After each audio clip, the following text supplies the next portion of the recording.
दोस्तों, भारतीय रेलवे की तरफ से ट्रेन टिकट की बुकिंग के सिस्टम में एक बहुत बड़ा जो अपडेट है यहाँ पे होने वाला है, और इस अपडेट का जो असर है ऑनलाइन ट्रेन टिकट की बुकिंग के सिस्टम पे भी पड़ेगा। और अगर आप रेलवे के काउंटर से जाके अपने ट्रेन की टिकट को बुक कराते हैं तो भी ये रूल आपके ऊपर एप्लीकेबल होने वाला है।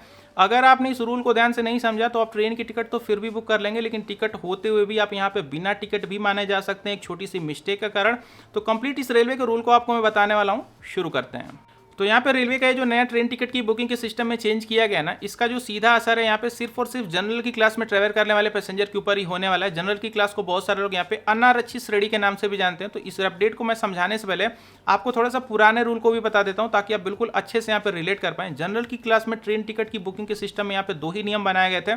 जो सबसे पहला नियम था कि अगर आपकी जो यात्रा की दूरी है वो 200 किलोमीटर या उससे अधिक की है, तो आप अपनी ट्रेन की जनरल टिकट को अपनी यात्रा के 3 दिन पहले भी बुक करा सकते हैं। हालांकि मैक्सिमम लोग तो इस रूल को लगभग जानते ही नहीं होंगे।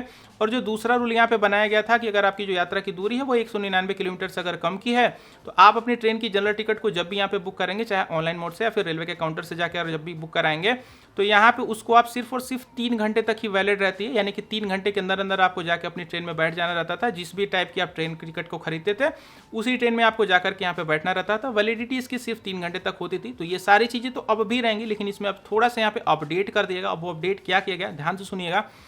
जब भी आप अपनी ट्रेन की टिकट को खरीदते थे ना, जैसे रेलवे के काउंटर से आपने ट्रेन की टिकट को अगर खरीदा, तो वहाँ पे सिर्फ यही चीज़ मेंशन रहती थी कि आपकी ट्रेन का क्या टाइप है, यानी कि आपकी ट्रेन जो है वो एक्सप्रेस वगैरह है या फिर सुपर फास्ट है, और आपकी क्या कुछ जर्नी की डेट एंड टाइमिंग, ये सिर्फ यही चीज़ यहाँ पे मेंशन रहती थी। लेकिन अब यहाँ पे इसमें एक और नई चीज़ को ऐड किया गया है। यहाँ पे 2 चीज़ों को बिल्कुल कंपलसरी यहाँ पे अब मेंशन किया जाएगा और आपको उसको बिल्कुल स्ट्रिक्टली फॉलो करना है।